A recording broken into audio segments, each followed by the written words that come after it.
ಲಾಸ್ಟಿಗೆ ನಾವು ಮೆಡಿಟೇಷನ್ ಕಡೆ ಬರೋಣ.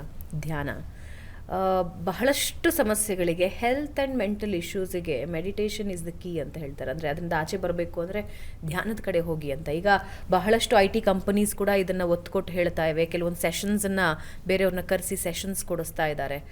ಎಷ್ಟು ಮುಖ್ಯ ಧ್ಯಾನ, ಮೆಡಿಟೇಷನ್ ಅಥವಾ ಪ್ರಾಣಾಯಾಮಕ್ಕೆ ಬರೋಣ. ಪ್ರಾಣಾಯಾಮ ಎಷ್ಟು ಮುಖ್ಯ ಇವತ್ತಿನ ಲೈಫ್ ಸ್ಟೈಲನ್ನು ಎದುರಿಸೋದಕ್ಕೆ? ಸೊ ಖಂಡಿತ. ಈಗ ಮನಸ್ಸು, ಈಗ ನಾವೇನು ಅಂತ ನೋಡಿದಾಗ ಒಂದು ಬಾಡಿ, ಮೈಂಡ್, ಎರಡು ಪಾರ್ಟ್ ಇರುತ್ತೆ. ಬಾಡಿನೇ ಎಷ್ಟು ಚೆನ್ನಾಗಿ ನೋಡ್ಕೋತೀವಿ ಅಷ್ಟೇ ಚೆನ್ನಾಗಿ ಮೈಂಡನ್ನು ನೋಡ್ಕೋಬೇಕಾಗತ್ತೆ. ಸೊ ಹಾಗಾಗಿ ಎಕ್ಸಸೈಸ್ ಯಾಕೆ ಇಂಪಾರ್ಟೆಂಟು, ಎಕ್ಸಸೈಸು, ಸ್ಲೀಪ್ ಇರ್ಬೋದು, ಬಾಡಿಗಂತೂ ಬೇಕೇ ಬೇಕು ಅದು ರಿಕವರ್ ಆಗೋದಕ್ಕೆ ಅಂತ. ಬಾಡಿ ಚೆನ್ನಾಗಿದೆ, ಮೈಂಡ್ ಚೆನ್ನಾಗಿಲ್ಲ ಅಂದರೆ ಅದು ವರ್ಕೌಟ್ ಆಗೋದಿಲ್ಲ. ನಿಮ್ಮ ಜೀವನದಲ್ಲಿ ಮೈಂಡು ಚೆನ್ನಾಗಿರಬೇಕಾಗತ್ತೆ, ಬಾಡಿಗಿಂತ ಮೈಂಡ್ ಆ್ಯಕ್ಚುಲಾಗಿ ಚೆನ್ನಾಗಿರಬೇಕಾಗತ್ತೆ, ನೆಕ್ಸ್ಟ್ ಮೇ ಬಿ ಬಾಡಿ ಬರುತ್ತೆ. ಸೊ ಹಾಗಾಗಿ ಮೈಂಡನ್ನ ಹೆಂಗೆ ಇಟ್ಕೊಳ್ಬೋದು ಅಂತ. ಸೊ ಅದು ನಾವು ಈ ವರ್ಕ್ ಎನ್ವೈರ್ಮೆಂಟ್ ನೋಡಿದಾಗ ಸ್ಟ್ರೆಸ್, ಪ್ರತಿಯೊಂದಕ್ಕೂ ಸ್ಟ್ರೆಸ್ ಕ್ರಿಯೇಟ್ ಆಗ್ತಾಯಿದೆ. ಬರೀ ವರ್ಕ್ ರಿಲೇಟೆಡ್ ಸ್ಟ್ರೆಸ್ಸು ಅಲ್ಲ, ಈ ಜನಗಳನ್ನು ಹ್ಯಾಂಡ್ಲ್ ಮಾಡೋದಿರ್ಬೋದು, ಟಾಕ್ಸಿಸಿಟಿ ಇರ್ಬೋದು, ನಾವು ಕೊಲೀಗ್ಸಲ್ಲಿರ್ಬೋದು, ಬಾಸ್ ಇರ್ಬೋದು, ಅಥವಾ ವರ್ಕ್ ಕಲ್ಚರ್ ಇರ್ಬೋದು. ಸೊ ಅದನ್ನು ಎಲ್ಲ ನಾವು ಒಂಥರ ಕ್ಲೀನಪ್ ಮಾಡ್ಕೊಳ್ಳೋದಕ್ಕೆ ಒಂದು ನಮ್ಮದು ಮೀ ಟೈಮ್, ನಮ್ಮದೇ ಆದ ಒಂದು ಸಮಯ ನಮಗೆ ಕೊಟ್ಕೊಳ್ಬೇಕಾಗತ್ತೆ. ಸೊ ಅದರಲ್ಲೂ ಕೊಟ್ಕೊಂಡು ನನಗೆ 1 hour ನನಗಾಗೆ ಒಂದು ಟೈಮ್ ಇದೆ ಅಂತ ಹೇಳ್ಬಿಟ್ಟು ನಾನೊಂದು ರೂಮಲ್ಲಿ ಬರೀ ಕಾಫಿ ಕುಡ್ಕೊಂಡು ಏನೋ ಸ್ಮೋಕ್ ಮಾಡಿಕೊಂಡು ಯೋಚನೆ ಮಾಡ್ತಾ ಕೂತ್ರೆ ಆಗತ್ತಾ? ಇಲ್ಲ.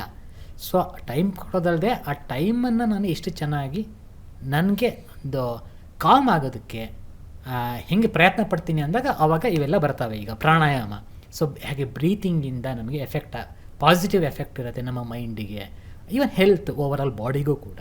ಸೊ ಹಾಗಾಗಿ ಪ್ರಾಣಾಯಾಮ, ಎನಿ ಟೈಪ್ ಆಫ್ ಪ್ರಾಣಾಯಾಮ ಅದರಲ್ಲಿ ಒಂದು ಇಂಪಾರ್ಟೆನ್ಸ್ ತಗೊಳುತ್ತೆ.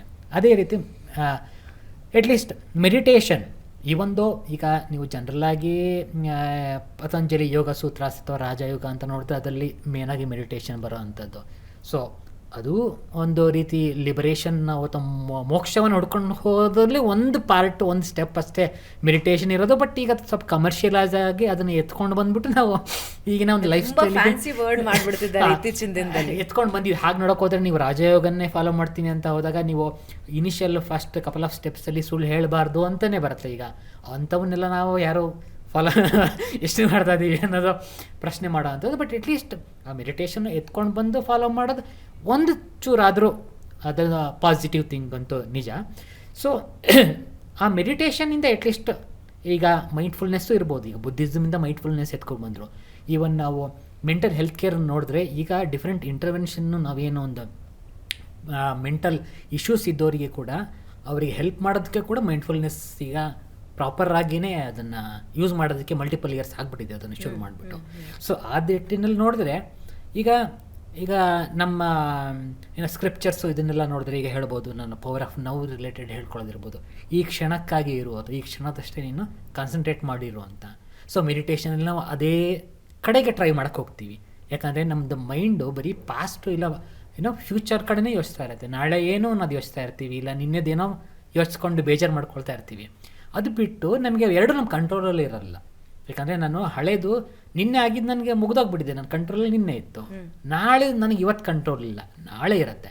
ಮೇ ಬಿ ನಾಳೆಗೆ ನಾನು ಏನೋ ಇವತ್ತೊಂದು ಇದನ್ನು ಎತ್ತಲ್ಲಿ ಇಡಬೇಕು ಅಂದರೆ ಅದು ಇವತ್ತು ನನ್ನ ಕಂಟ್ರೋಲ್ ಇರುತ್ತೆ. ಆದರೆ ನಾಳೆ ಹಿಂಗೆ ಮಾಡಿಬಿಟ್ರೆ ಏನೋ ಅನ್ನೋದು ಯೋಚಿಸ್ಕೊಂಡು ಕೂರೋಕ್ಕೆ ಸಾಧ್ಯ ಇಲ್ಲ, ಇವತ್ತು ನನ್ನ ಕಂಟ್ರೋಲ್ ಇರುತ್ತಲ್ವ.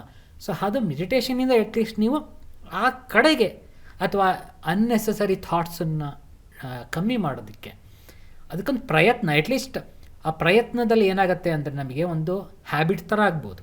ಯಾಕಂದರೆ ನಾನು ಪ್ರೆಸೆಂಟಲ್ಲಿ ಇರೋಕ್ಕೆ ಪ್ರಯತ್ನ ಪಡ್ಬೋದು. ದಿನ ಒಂದು 1 hour ಮೆಡಿಟೇಷನ್ ಮಾಡ್ತಾಯಿದ್ದೀನಿ ಅಂದರೆ ಸ್ಟ್ರೆಸ್ಫುಲ್ ಸಿಚುವೇಷನ್ಲಿದ್ದಾಗೂ ನಾವು ಓಕೆ ಸ್ಟ್ರೆಸ್ ತೊಗೋಬೇಕಾ, ನನ್ನಲ್ಲಿ ಏನು ಕಂಟ್ರೋಲ್ ಮಾಡೋಕ್ಕೆ ಸಾಧ್ಯ, ಆರಾಮಾಗಿರೋಣ ಅನ್ನೋದೊಂದು ಬರುತ್ತೆ. ಎಟ್ ದಿ ಸೇಮ್ ಟೈಮ್ ಆ 1 hour ನಾನು ಮೆಡಿಟೇಟ್ ಮಾಡ್ತಾಯಿದ್ದೀನಿ ಅಂದರೆ ಒಂದು ಲೆವೆಲ್ಗೆ ಕಾಮ್ ಆಗೋದಕ್ಕೆ ಒಂದು ಚೂರು ನಾವು ರೆಸ್ಟ್ ಕೊಡೋದಕ್ಕೆ ಆಗತ್ತೆ. ಸೊ ಖಂಡಿತ ಅದು ಇಂಪಾರ್ಟೆಂಟು IT ಪೀಪಲಿಗಂತೂ ಅಂತ ಹೇಳ್ತೀನಿ. ಲವ್ಲಿ. ಅಂದರೆ ಇವತ್ತಿನ ದಿನದಲ್ಲಿ ಕೆಲಸ ಮತ್ತು ಒತ್ತಡ ಎರಡನ್ನೂ ಹೆಂಗೆ ಬ್ಯಾಲೆನ್ಸ್ ಮಾಡೋದು, ಅದರ ಜೊತೆಗೆ ಫ್ಯಾಮಿಲಿ, ಫ್ರೆಂಡ್ಸು, ಸೆಲ್ಫ್ ಕೇರು ಯಾವ ರೀತಿ ಮಾಡಬೇಕು ಅನ್ನೋದ್ರ ಬಗ್ಗೆ ಬಹಳಷ್ಟು ಟಿಪ್ಸನ್ನು ನಮ್ಮ ವೀಕ್ಷಕರಿಗೆ ತಿಳಿಸ್ಕೊಟ್ರಿ. ವೇರ್ ವಿ ಗೋ ರಾಂಗ್, ಎಲ್ಲಿ ತಪ್ಪಾಗತ್ತೆ ಅನ್ನೋದನ್ನು ಬಹಳ ಸರಳವಾಗಿ ತಿಳಿಸ್ಕೊಟ್ರಿ. ಧನ್ಯವಾದ ನರೇನ್ ಅವರೇ. Thank you. ಸೊ ವೀಕ್ಷಕರೇ, ಬೆಂಗಳೂರು ಬಜ್ನಲ್ಲಿ ಇವತ್ತು ಒಂದು ಬಹಳ ಬಹಳ ಬಹಳ ಮುಖ್ಯವಾದ ಟಾಪಿಕ್ ನಾವು ನಿಮ್ಮ ಮುಂದೆ ತಂದಿದ್ದೀವಿ. ಪ್ರತಿದಿನ ಕೆಲಸ ಮಾಡ್ತಾ ಇರ್ತೀವಿ, ಸಿಕ್ಕಾಪಟ್ಟೆ ಸ್ಟ್ರೆಸ್ ಇದೆ, ನಾನು ಡಿಪ್ರೆಸ್ ಇದ್ದೀನಿ, ನನ್ನ ಜೀವನದಲ್ಲಿ ಬಹಳ ಕಷ್ಟ ಇದೆ ಅನ್ನೋರಿಗೆ ಖಂಡಿತ ಈ ಪಾಡ್ಕಾಸ್ಟ್ ಹೆಲ್ಪ್ ಆಗುತ್ತೆ ಅನ್ನೋ ಆಶಯದೊಂದಿಗೆ ಇವತ್ತಿನ ಪಾಡ್ಕಾಸ್ಟ್ ಮುಗಿಸ್ತಾ ಇದ್ದೀನಿ. ನಮಸ್ಕಾರ.